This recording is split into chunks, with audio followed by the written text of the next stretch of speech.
So here we have the Ford Kuga ST Line X automatic on a 68 plate.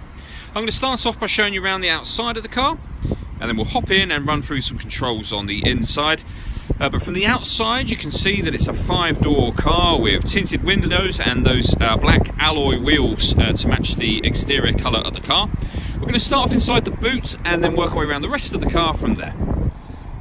Okay, so the tailgate on this car will open electronically. I can either do that over at the car on the tailgate itself or with the key. Give that two quick pushes and you'll see that'll open up for us. As we approach the back of the car, you'll notice the reversing sensors in the bumper there. Plenty of boot space as well, along with that 60/40 split folding rear seat. This car's also got a reversing camera, and I'll show you that when we're inside the car.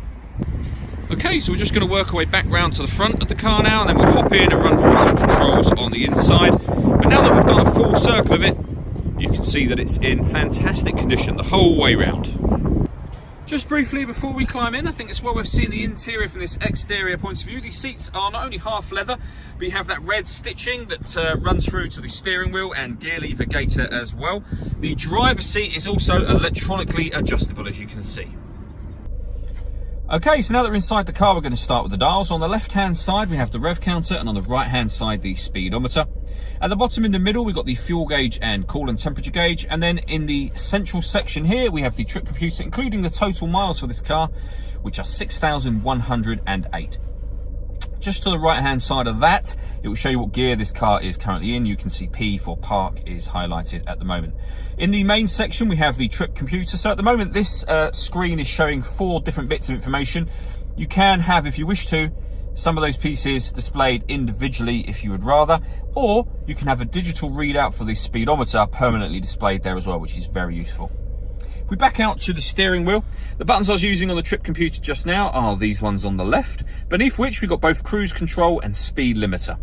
Over on the right hand side we have stereo controls. We've also got voice activation for the phone. So hit that button, ask it to dial anyone in your contacts list, and it can do that for you without you having to take your phone from your bag or pocket. That is of course once you paired the phone, and I'll come to where that's done in just a moment. Behind the steering wheel you can see the minus pedal and the plus one on the other side of the steering wheel. That is so that you can change gear manually on this automatic gearbox should you wish to. Over in the centre we have the touchscreen radio for the car. So this is where you'll pair your phone. Hit pair phone in the top corner there. Search for your vehicle on your device and select it once it is found. And then just follow those instructions on screen. We go back to the home screen. You can see this car's got satellite navigation. There's a full video showing exactly how this works on both our website and on our Facebook page, which are both well worth checking out. If we go back to the home screen, this is where you will turn on your audio. So there's various different ways to listen to your music in this car. They are accessed by hitting sources just there. So you can see we have AM, FM and DAB radio. We have a CD player. And once you've paired up your phone, not only can you make and receive phone calls, but you'll also be able to stream your music wirelessly via Bluetooth audio as well. On top of that, there are 2 separate USB inputs. So if you connect devices up to those, you have extra boxes appear up on here.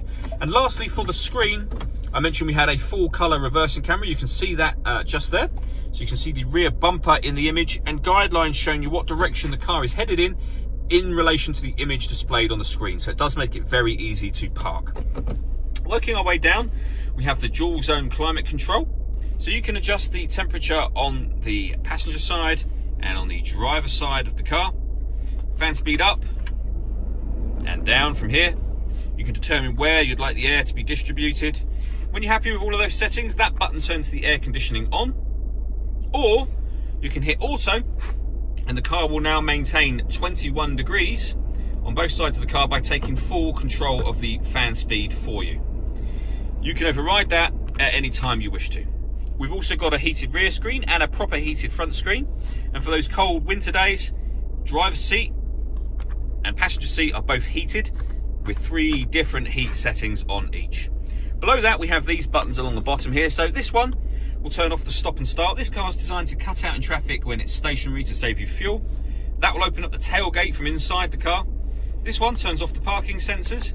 And this one turns on the autonomous parking. Again, there are videos on our website and Facebook page showing how this works, but essentially the car is able to either parallel park or perpendicular park itself. All you need to do is control the accelerator, the brake and the gears. The car will do the steering for you and give you full instructions up on this screen. As I say, there are videos showing that working, which are well worth checking out. We then have the fully automatic gearbox, a 12-volt charging socket and electronic handbrake, and then back inside the central armrest, the 2 USB inputs that I mentioned previously. The very last thing I wanted to talk about is the panoramic glass sunroof on this car. There's a button up here which will open up the sun blind. It'll open it up halfway first of all. There you go, and a second push will open it all the way to the back of the rear seats. So that lets in a huge amount of extra light, but you can open up this front section as a proper sunroof should you wish to. All that leaves me to say is thank you for taking the time to watch this video. If you'd like to come and see the car in person and have a test drive, please feel free to call any of our MJA sites. We'd love to hear from you soon.